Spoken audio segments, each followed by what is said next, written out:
Hi guys, welcome back to truck it stories. അപ്പോൾ ഇന്നത്തെ രണ്ടാമത്തെ സിനിമ ബ്രൊമാൻസ്. സിനിമയുടെ പേര് കേട്ടപ്പോഴും ട്രെയിലർ കേട്ടപ്പോഴും ഒക്കെ നമുക്ക് ഏകദേശം കാര്യങ്ങളൊക്കെ മനസ്സിലായിട്ടുണ്ടാവും. അപ്പോൾ അതുപോലെ തന്നെയാണ് സിനിമ. ഒരു ആളുടെ അല്ലെങ്കിൽ നമ്മുടെ മാത്യുവിന്റെ ബ്രദറിന്റെ മിസ്സിംഗ് ആണ് സിനിമയിൽ. അത് കണ്ടുപിടിക്കാനുള്ള കാര്യങ്ങളായിട്ടാണ്. അത് കണ്ടുപിടിക്കാനായിട്ട് ഒരു കൂട്ടം ബ്രദേഴ്സ് ഇറങ്ങിത്തിരിക്കുകയാണ്. അതെ, എല്ലാവരും അവിടെ നിന്ന് ഇവിടുന്നൊക്കെ ജോയിൻ ചെയ്ത് ഒരുമിച്ച് കണ്ടുപിടിക്കാനുള്ള അതാണ് സിനിമ. ഓവറോൾ സിനിമ അതാണ്. നമുക്ക് ആദ്യം തന്നെ ടെക്നിക്കൽ സൈഡ് പറഞ്ഞ ശേഷം സിനിമയിലേക്ക് പോവാം. സംവിധാനം അരുൺ ഡി ജോസ് ആണ്. Arun D J. ഇപ്പോ ലേറ്റസ്റ്റ് നമ്മുടെ 18+ ജോയിൻ ജോരൊക്കെ ഡയറക്ടറാണ്. റൈറ്റർ കം ഡയറക്ടർ തന്നെയാണ്. അപ്പോ ഡയറക്ഷൻ വൈസ് പടം കുഴപ്പമൊന്നുമില്ല. പടം നമുക്ക് ടോട്ടലി പടം എൻഗേജിംഗ് ആയിട്ട് പെർഫോമൻസ് ഭയങ്കര ലൗഡായ ഓവറായ പോലെയാണ്. ഡയറക്ടറാണ് പുള്ളി, അരുൺ ഡി ജെ ആണ്, ADJ. പിന്നെ ആഷിഖ് ഉസ്മാൻ ആഷിഖ് ഉസ്മാൻ പ്രൊഡക്ഷൻസ് ആണ്. പിന്നെ മ്യൂസിക് ഗോവിന്ദ് വസന്ത. മ്യൂസിക് കുഴപ്പമില്ല, എടുത്ത് പറയാൻ പറ്റിയ മ്യൂസിക്കുകളല്ല. ഇത് ഫുള്ളും കുറച്ച് DJ പരിപാടികളാണ്.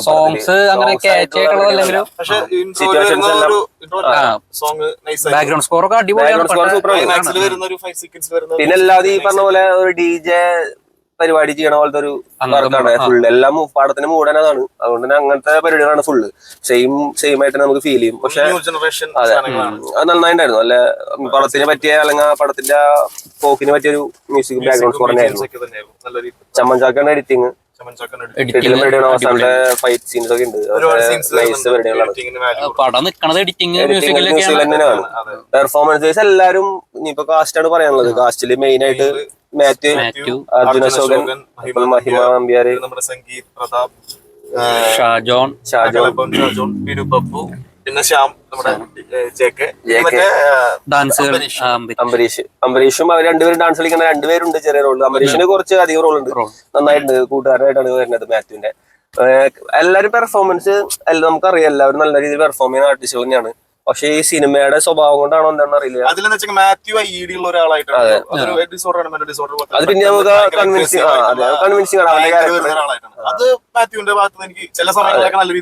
അവന്റെ ക്യാരക്ടർ കൺവിൻസിംഗ് ആണ്. അങ്ങനെ നോക്കുമ്പോ അവർ അത്രയും ലൗഡ് ആവണതിന് കാര്യമുണ്ട്. ബാക്കി എല്ലാവരും ഈ ഒരു പിച്ച് പിടിച്ചിട്ട് എല്ലാവരും സെയിം ഭയങ്കര ഹൈപ്പർ ആക്റ്റീവ് ആയിട്ടുള്ള ആൾക്കാരെ പോലത്തെ ഒരു ക്ലൈമാക്സ് തന്നെയാണ്. അല്ല, അർജുന ക്ലൈമാക്സ് വരെ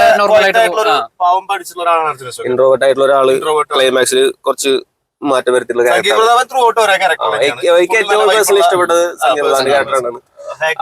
അത് അമൽ ഡേവിസ് രസികൻ തന്നെയാണ്. അതുപോലെ തന്നെ നല്ല രീതിയിൽ രസിച്ചിട്ടുണ്ട്. ഷാജോൻ ആണല്ലോ, ഷാജോന്റെ ക്യാരക്ടർ ഭയങ്കര ബിൽഡപ്പ് ആയി വന്നിട്ടുള്ള ക്യാരക്ടർ തന്നെയാണ്. അത് നല്ല രീതിയിൽ മെയിൻറ്റെയിൻ ചെയ്യാൻ പറ്റിയിട്ടുണ്ട്. നല്ല ഇടി, നല്ല പെരക്ക് ഇടി, നല്ല പഞ്ച് ഡോൺലി ആയിട്ടാണ് കമ്പയർ ചെയ്യണത്. ആളെ ഡോൺലിനാണ് വിളിക്കണത് തന്നെ. കാരണം അതുപോലെ തന്നെ സെയിം ഒരു സ്യൂട്ടൊക്കെ ഇട്ടിട്ടുള്ള ഒരു ആദ്യ ഫൈറ്റും കാര്യങ്ങളൊക്കെ ആയിട്ട് നല്ല രസമായിട്ട് ഷാജോൻ പരിപാടികൾ ചെയ്തിട്ടുണ്ട്. ഇതിൽ പിന്നെ എടുത്തു പറയേണ്ടത് പേരറിയാത്ത കർണാടക അടിപൊളിയായിട്ടുണ്ട്. അവൻ ഒരു വില്ലെന്ന് പറയാൻ പറ്റില്ല. ഓക്കെ, പറയാൻ ഓപ്പോസിറ്റ് ആയിട്ടുള്ള അടിപൊളിയായിട്ട് ആ പുള്ളി സൂപ്പർ ആയിട്ടുള്ള ക്യാരക്ടറാണ്. ട്രാൻസ്ലേറ്റ് ചെയ്യണ പരിപാടികളൊക്കെ രസമാണ്. മലയാളി ഇവർക്ക് മനസ്സിലാവുന്നില്ല. കോമഡി വർക്കായിട്ടുണ്ട്. പക്ഷെ പടം ഭയങ്കര ഓവറായിട്ട് ഒരു ഓവർ പിച്ചിൽ പോണ ഒരു സിനിമയായിട്ട് half time second half full. First half ഓക്കെയാണ്. സെക്കൻഡ് ഹാഫിൽ പിന്നെ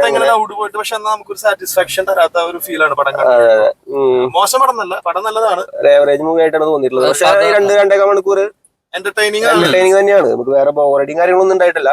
എന്നാലും എക്സ്പെക്ട് ചെയ്ത തരത്തിലുള്ള ഒരു സ്ക്രിപ്റ്റ് വൈസ് വന്നിട്ടില്ല. അതാണ് മെയിൻ ആയിട്ടുള്ള കാര്യം. മാത്രമല്ല പെർഫോമൻസിൽ പിടിക്കേണ്ട കഥയാണ് അത്. പല സ്ഥലങ്ങളിലും പാളിയിട്ടുണ്ട്.